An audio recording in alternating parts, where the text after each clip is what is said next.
Hey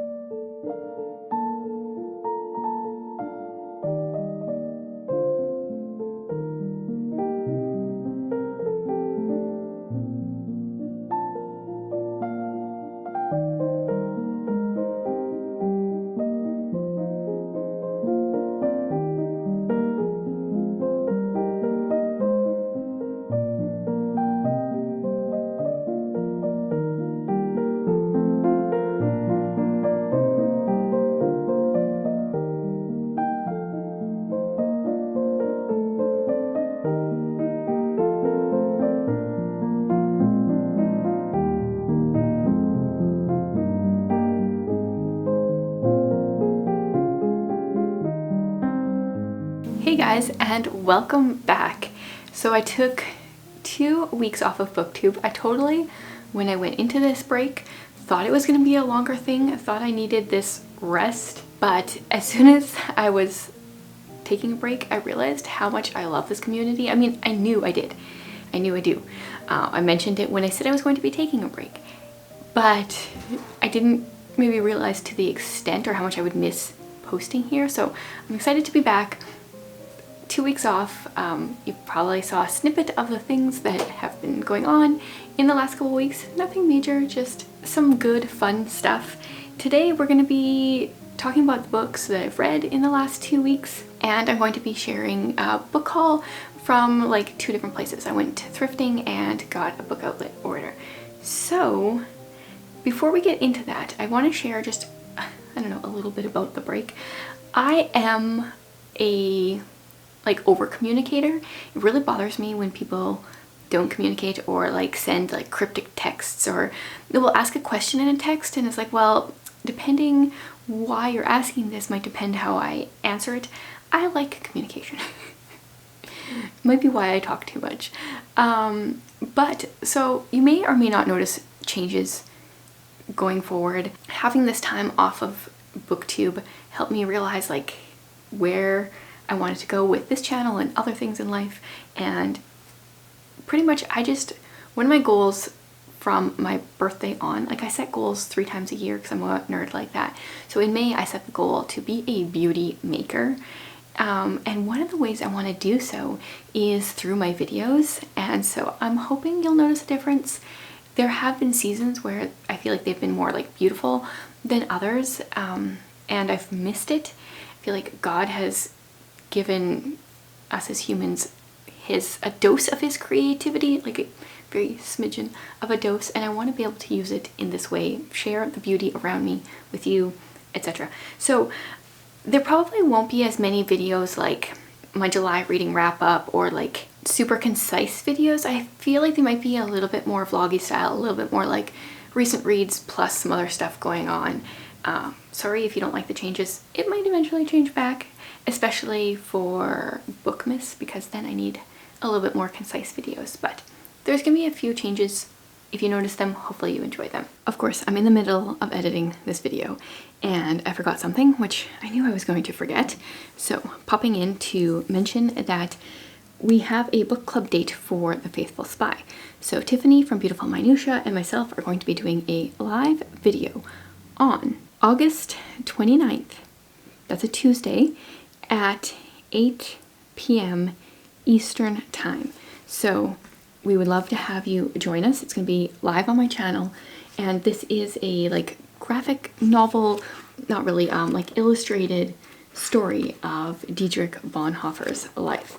So I haven't read it yet. I'm going to read it soon, but wanted to pop in and let you know so that you guys could mark that in your calendar and join us for the book club. Now let's get on to the books that I read in the last 2 weeks. I have been keeping my reading journal updated. It's been a long time since I shared this on here. I started this back in April of last year and I'm still not done it. I have that much space yet. So I made this, you can get it off of Amazon. I will leave it linked in the description. I don't think it usually is. This one has space, every 2-page spread has space to like record 6 books. I'm not like a big writer of reviewing books. I prefer to use YouTube for that.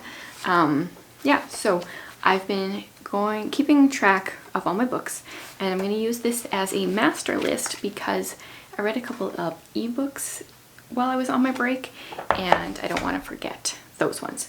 So we're going to go in reverse order, or in actual order, the order I read them, which is reverse order of my stack here. The first book that I finished is What Katie Did by Susan Coolidge. Oh, I struggle with this name so bad. Like, my tongue wants to make her name Coolidge, and I really struggle saying her name. Anyway, that's besides the point. In this book, we follow Katie, she's 12 in the story, and at the beginning of the book, I felt like Katie was a younger version of me. She was kind of annoying, a little obnoxious. She just reminded me so much of myself around that age, and while I enjoyed reading about it because it reminds me of me, I don't think I would have been, like, now if my 12-year-old was like 12-year-old me, I don't think I'd be friends with her. I'm thankful she's not like younger me. But something happens in Katie's life, a big accident, which happens like quite far into the book. I mean, it's like a short little book, so I don't want to say too much, but it drastically changes her life. And while I like enjoyed the first half-ish of the book because of it reminded me of myself, it wasn't like, oh, this is going to be a favorite. But then when things went down and the things that changed, like, this book has so much character growth, I really enjoyed the second half of this book. This book was originally published in 1872, which it's one of those books that doesn't feel like it. It felt like it could have been written about my childhood until it wasn't. But I thoroughly enjoyed this. If you're looking for like a children's classic, or just want to read like a shorter classic, but don't want anything super difficult, I would highly recommend this one. And I have heard that it is part of a series, so I'm gonna see if I can get my hands on more from the series. I really enjoyed this one. A book that I have been reading for a year and a half that I finished on my break was A Poem for Every Day of the Year. So technically this should have taken me a year to read, but I fell off of the daily bandwagon and then got really far behind and then started reading like 7 a day. It's generally how I tend to do things. So you can probably tell from the tabs, often a lot of tabs means I've really enjoyed a book, but that is not always the case, as will be shown later. This one had so many good poems. So it is a poem for every day of the year. What I really like about what Ali Asiri did with this book is she kind of shares why she picked this poem for this day. So a lot of the times it'll be like, oh, well, this one here says Mother's Day falls in March in the United Kingdom. So there's the poem for March 11th is Mothering Sunday. Sometimes it's like about a war that took place, or, you know, somebody's birthday. I think Dr. Seuss's birthday, she might have a Seuss poem. I don't remember. There was just lots of cool, like, learning about history while also getting some poetry. And then there was such a vast array of poets in here. I didn't love all of them, but it introduced me to a lot of new ones, and I really enjoyed a lot of them. There's also a lot of silly poems. For the most part, the orange tabs here are poems that I want to read with my kids in our homeschool. Sometimes we do poetry tea time, and there was a lot of poems for that I think they'll enjoy. So overall, really enjoyed this. I was tempted. For a while I had the hardcover on my wish list. I was kind of tempted to get the hardcover version of this because it's not like a super nice lay flat book, but I went in and broke the spine a bit, and so I think I will keep this one. But she also has a poem for every night of the year that I would like to get my hands on. And then she does have like seasonal poetry books, but I think those are just these poems broken up into 4 different books. But I think a poem for every night of the year is different. So that one is on my wish list because I thoroughly enjoyed this. Now, it's no secret that I am a lover of all things autumnal. Our seasons are so short here, and that is just one that I look forward to so much. And if you're looking for autumnal vibes, but it's still summer where you are, this book has like the perfect gothic, almost autumnal vibes, but set in summer, so it's still definitely a summer read. And that is The Lake House by Kate Morton. Now, it had been a number of years since my last Kate Morton. Actually, I can tell you, the last one I read was December of 2019 because it was my first month on BookTube. And I did not really like that one. That one was The Clockmaker's Daughter, I think it's called. So I've been hesitant, and I always feel like her books are about 100 pages too long. But I felt like I was in the mood for it, and boy, was I ever. This one just had all the vibes. So Kate Morton's books are usually dual timeline, usually one set in Australia and one set in the UK. This one, both of our timelines were in the UK, which, I mean, I'm down for that. And this one had more of a mystery, like one of our main characters is actually a detective, like our modern day main character, so that was much more up my alley. This is definitely my favorite Kate Morton book to date. I still need to read her newest one, but this has trumped her other ones. So what happens is we are in 1933 for the most part. We also do skip a little bit kind of in that time period, but we follow mostly Alice.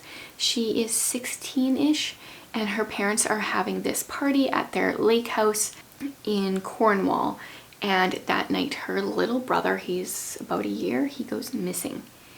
And for reasons that are revealed throughout the book, Alice thinks she has had something to do with his disappearance. And then we go kind of present day-ish, 70 years later. Alice is still alive. She's living in London, and our more modern, or our main character in the modern day timeline, her name is Sadie. Yes, names are the first thing to go in my brain. Sadie, she is in Cornwall because she's a detective and she's done something she shouldn't have, which kind of gets revealed as it goes on. So she's gone to live with her grandfather, I think he is, for a little break while things are getting resolved. And she stumbles across this mystery of this 1-year-old that went missing in 1933.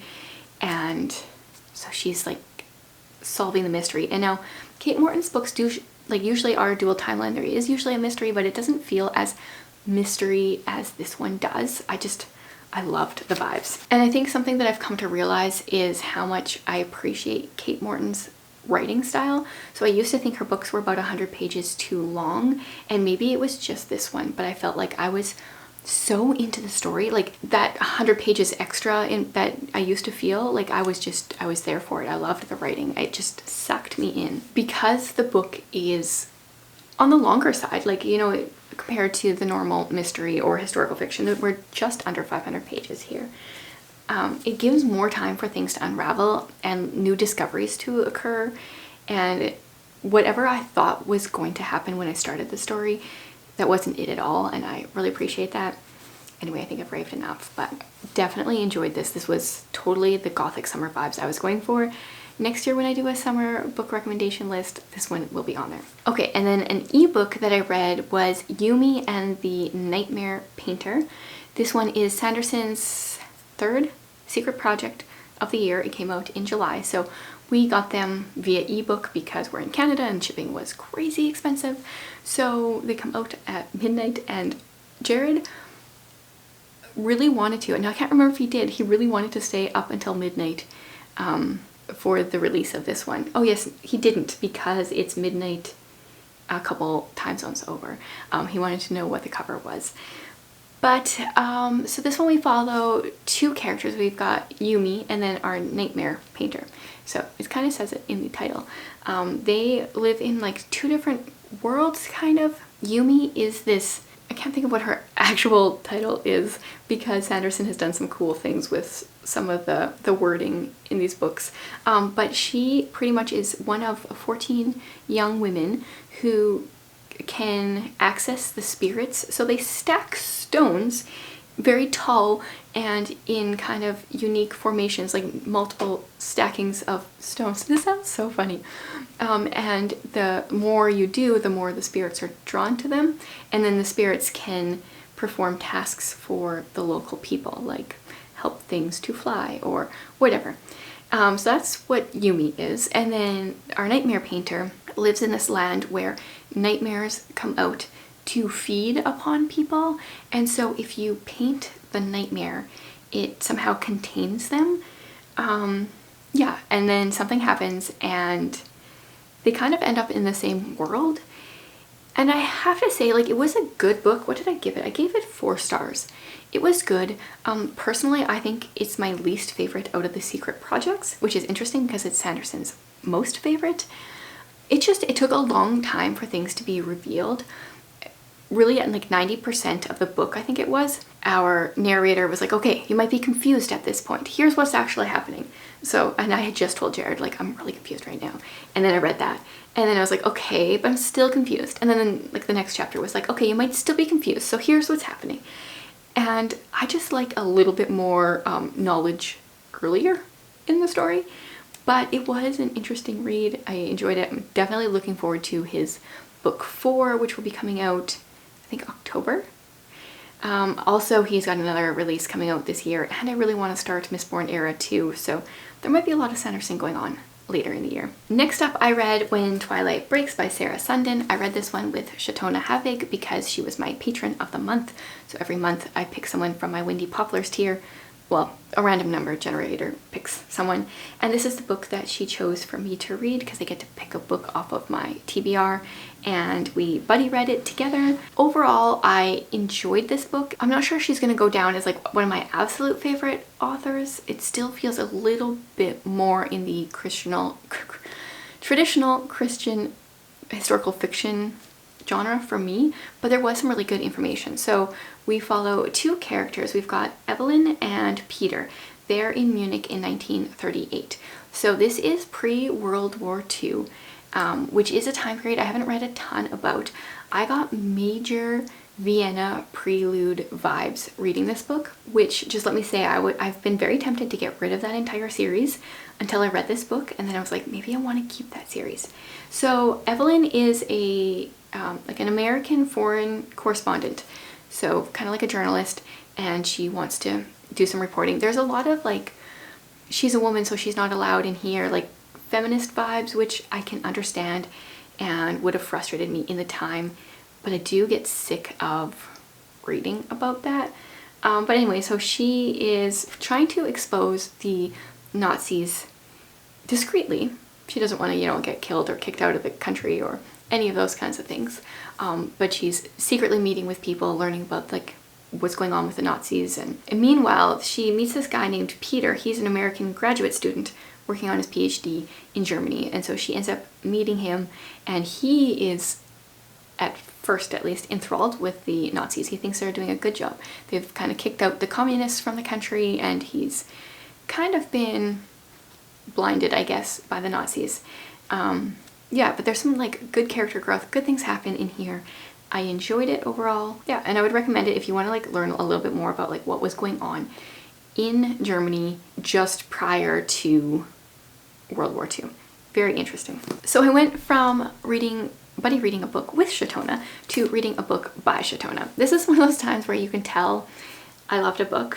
There's so many tabs in here. This one is Twice Sold Tales. And we follow a woman named Harper who has inherited her great aunt's bookstore. And she didn't even think this lady liked her, and then she went and left her bookstore. Harper loves books. Harper does not love people. In this story, we kind of like learn about her struggles in the bookstore. She is constantly wearing like different bookish shirts, and a few of these are just amazing. I have been toying with the idea of like resurrecting my like bookish shirt shop. It's in the back of my brain, and this book made me just want to do it so bad. Yeah, so we follow Harper. She's trying to figure out how to run a bookstore. Things are kind of not working out for some reason. Like, feels like she should be making more money than she is. She ends up bringing in Milton, who we met in the first 2 novellas of the series. He gets books out of, or like books that are, not books, stores that are going into bankruptcy. He helps get them out. And so he comes and helps her with that. And meanwhile, we're also meeting a guy named Noah. He has kind of just become a father. He has a 6-year-old son he didn't know about and gets custody of him. And I feel like with Shatona's books, right at the beginning, I'm like, oh, is this going to be the typical Christian storyline that I can see right from like page 10? And they never are. Her books are always so much more in-depth and detailed and take twists and turns that I don't expect. And I appreciate that so very much. So many things I loved in here, like all the little free libraries, all the different shirts. This book made my TBR explode because she's constantly suggesting book ideas. One of my favorite things is all the chapters that are like mainly Harper's chapters start with the book shirt that she's reading. So like in chapter 1 it says books because reality is overrated, and then all of Noah's chapters start with parenting advice. Let's see if I can find, oh yeah, parenting tip number 131. Parenting is 10% copying, 10% applying advice, 10% sheer dumb luck, and 70% jerry rigging. So she's got the book shirts, he's got the parenting advice. And then when Milton comes in, his chapters are my most dangerous because they are book recommendations. Yeah, and there was one, I gotta find the specific one. This one, okay. Book recommendation. No Less Days by Amanda G. Stevens is perfect for combining a bit of fantasy in a contemporary setting and all wrapped up in a book that couldn't be a cozier autumnal read if you custom ordered it. So yeah, like I need to read that book. Yeah, many taps, many great things, many great lines. Really enjoyed it.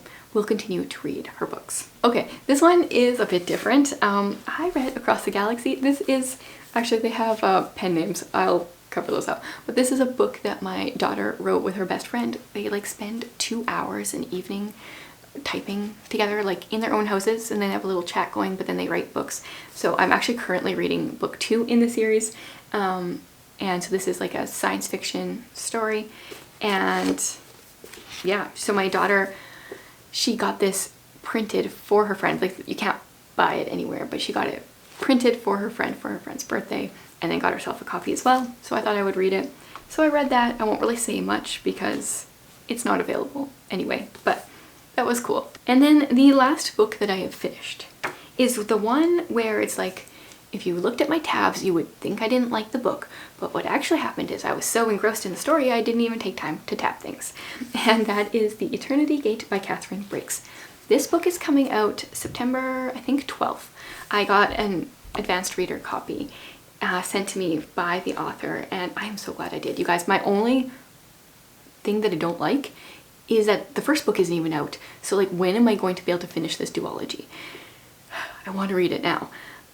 So in the story, our main character is Seo. So she is the, what is her, like, she's a handmaiden, there we go. Handmaiden to the princess of this land. And she has just discovered that a thing that they've always been told is not true. So kind of like an ancient prophecy kind of thing, traveled, passed down, is untrue.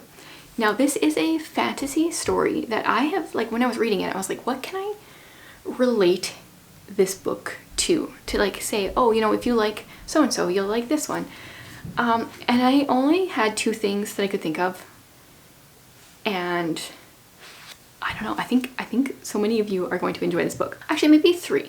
So it kind of reminds me of, I forget her name, The Queen's Rising, whoever wrote that one. It kind of reminds me of Kate Stradling, but mostly it reminds me of Brandon Sanderson's Stormlight Archive, but like 700 pages less, which is a little bit more up my alley. I was so invested in this story. So Seo is entrusted near the beginning of the story here with a key that is supposed to unlock the Eternity Gate. But war is going on and she doesn't know who she can trust with this key. There is so much going on, and I feel like this is one of those ones where, because there's so many twists and turns, you cannot see from the beginning of the story where this is going at all, that it's hard to say, hard for me to talk about it without giving spoilers. But if you like a story where our main character is trying to fight for truth but doesn't know who she can trust, this is the story for you, for sure. And if you like fantasy at all, I think you'll really enjoy this one. Especially if you kind of like Sanderson but feel like his Stormlight Archive is a little daunting. take your chances on this one. Okay, so that was a really long update on what I've read in the last 2 weeks. I would love to hear what you've been reading, and we will continue this right away here with a book haul. But first, I'm gonna get myself a drink.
Okay, so I acquired a few new books in the last couple of weeks.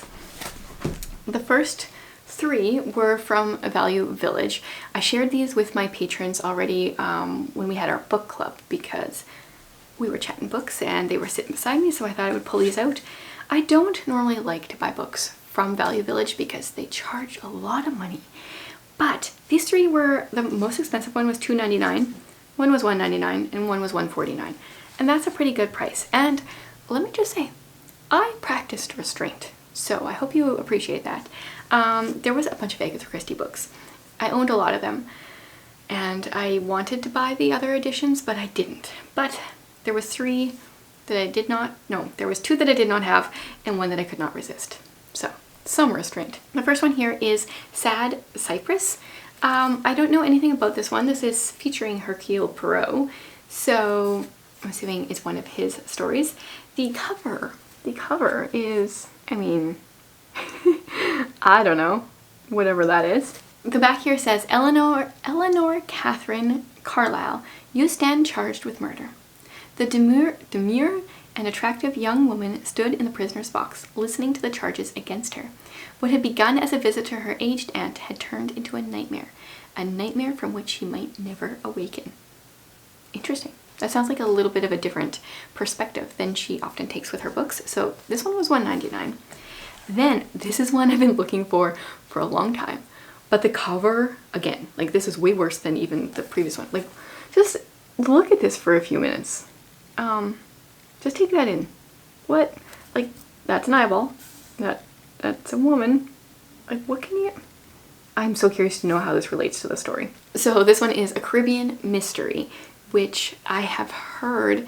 I have another book on my bookshelf, and I have a note scrawled in it that it says, Charlene says read this one first. So I have to read a Caribbean mystery first. So Charlene is a great subscriber and patron, and I trust her judgment. So I'm going to read this, and then I'll have to read the other one. And I know that I think Shatona has also said that this is one of her favorite Agatha Christie. This one doesn't have any kind of blurb on the back. It just says Miss Marple. Oh, wait, there's quotes here. One from the Sunday Times and one from Maurice Richardson. Miss Marple, at a holiday hotel in the West Indies. Oh. I still don't understand the eyeball though. So, not really sure about the story, but it was $1.49, and this is a book that I have been looking for a copy of for a long time. So, that was exciting. And then I just loved this one. Plus it's Miss Marple, Agatha Christie, Miss Marple Meets Murder, The Mirror Cracked, A Pocket Full of Rye, At Bertram's Hotel, and The Moving Finger.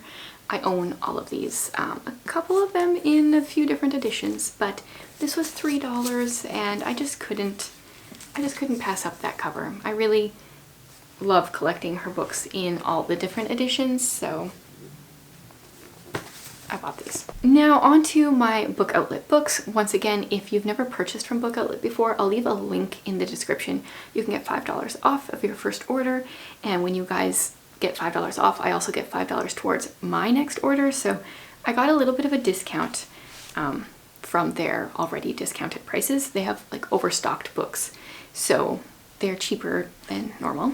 The first one is one I've been looking for forever. It's The Wild Robot by Peter Brown. This is one of my son's favorite books. He listens to it all the time, and it has tons of illustrations in it. And I've just wanted a copy. Now I just need to get the rest of the series. But this one is about a box that falls off of a ship, and when we meet the thing in the box, it's Roz, who is a robot. And so she is alone on a remote island, and we just watch her like getting to know the island creatures and all these things. I teared up at the end of this book about a robot. If you like the movie WALL-E, I feel like you might like this. It's really good. I kind of want to reread it now. Look at those cute little illustrations. Is there one of Roz? There's Roz in a tree. So, love this one. Then this one I wanted my daughter to read this year, and we had it out from the library, but it needed to go back, so I thought I would just grab this. Listening for Lions by Gloria Whelan. It says, if you are among evil people, you must be like the lion, gathering strength and waiting your time. I don't remember where I found this book, like what made me want her to read it this year, but I know it was like, it had glowing praises. So it says, Africa is the only home Rachel has ever known, but when influenza strikes down her missionary parents, she is left vulnerable prey to her family's wicked neighbors. Surrounded by greed and lies, Rachel is entangled in a criminal scheme and sent to England, where she is forced into a life of deception. What? I was expecting something a little bit more innocent, especially for something that's under 200 pages. Wow, I'm gonna have to read this one. Yeah, so cool. Then one of my patrons talked about this book, I think May or June. It's To the Lighthouse by Virginia Woolf, and I don't know much about it. I remember like she said stuff about it and then I wanted to read it, but now I don't remember. I'm actually currently reading my very first Virginia Woolf at this moment. Curious to maybe read that one and then read this one fairly quickly and compare them. The serene and maternal Mrs. Ramsay, the tragic yet absurd Mr. Ramsay, together with their children and assorted guests, are holidaying on the Isle of Skye. From the seemingly trivial postponement of a visit to a nearby lighthouse, Virginia Woolf constructs a remarkable and moving examination of the complex tensions and allegiances of family life. Oh. Apparently this is her most popular novel, which I'd never heard of before this year, so I'm not sure how popular. This one is also just under 200 pages. I know that a lot of people try to read a book a day in September, and I think that it's supposed to be under 200 pages, and these would both count. So there's that. And then I got a copy of a book that I read in July.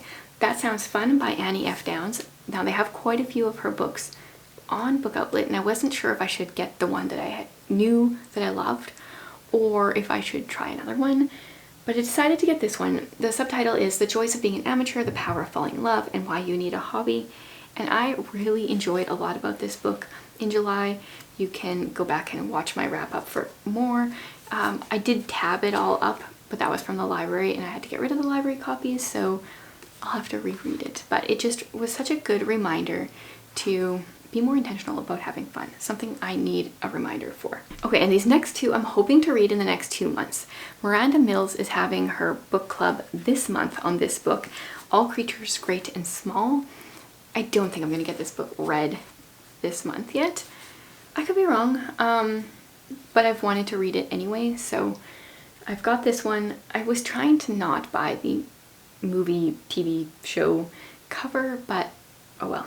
I have 2 other books in the series, I think. I'm pretty sure. So This is all about a veterinarian in England oh, it's in Yorkshire yet too, so that's perfect. I don't know exactly the time period, but I think I should love the vibes of this. I'm hoping so. And then the last one is actually Miranda Mill's September book club choice, and this is one I've had my eye on for a long time. It was on my wish list ever since it came out. This is Agatha Christie, 12 New Mysteries, and they're Marple mysteries. These are written by 12 different authors, I think, featuring Miss Marple. And I don't know if I've read some things by some of these authors, heard of some of them. Ruth Ware is probably the only one I've read anything by before. I love the cover. I don't know if the dust jacket is, or it's just plain black underneath. This is one that I've wanted to read for a while, so it's on Miranda's book club list for September, and it was on Book Outlet, so I felt like it just sealed the deal. I gotta read this one definitely before the end of September. So there is a big reading wrap up and a look at my Book Outlet order and my thrifting adventures. Let me know if you've been buying books recently, what you've been acquiring, if there's any on here that I should read like ASAP other than ones I already want to. I am so excited to be back and to be chatting with you guys down in the comments below.